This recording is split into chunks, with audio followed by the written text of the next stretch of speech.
I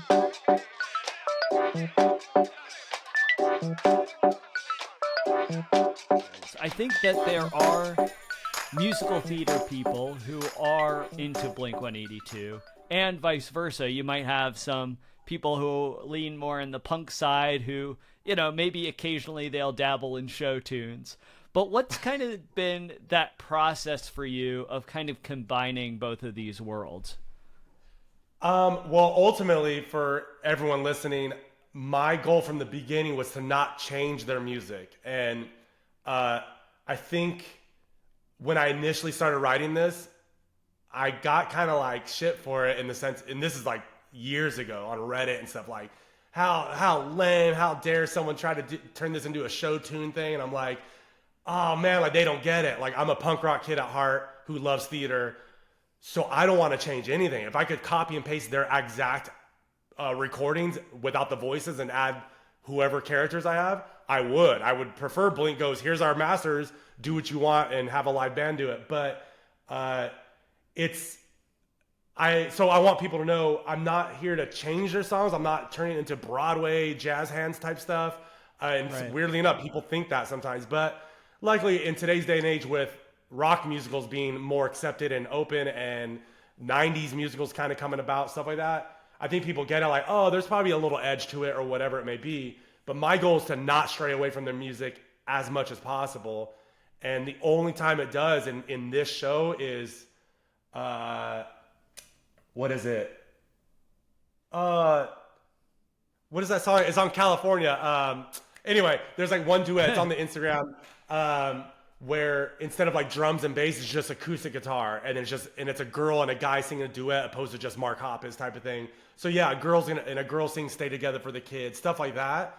But the actual music, everything about it is still there, like the distortion, the Travis Barker rhythms, like, and the only addition to it would be like a piano, which Blink does in the studio, and then a cello, which is my favorite instrument. So like I would have like a cellist performing like the prettier things. But that's so cool.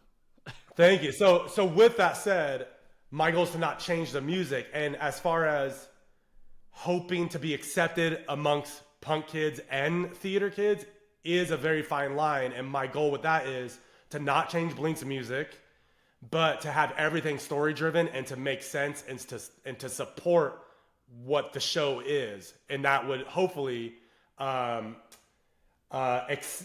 gain acceptance from the theater crowd. And so not straying from the music, I hope the punk kids realize I'm not messing around with their music. I respect them way too much.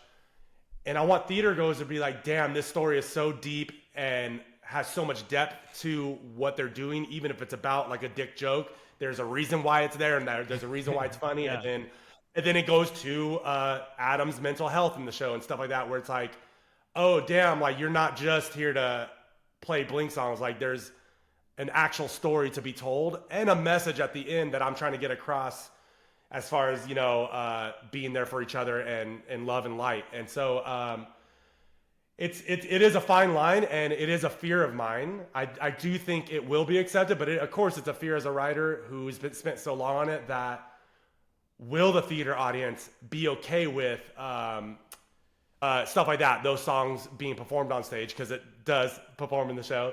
But and then will Blink fans be okay when a girl sings "Stay Together for the Kids"? Stuff like that. You just don't know who's gonna like what. And I guess that's what art is. You just do it because you love it and you don't care.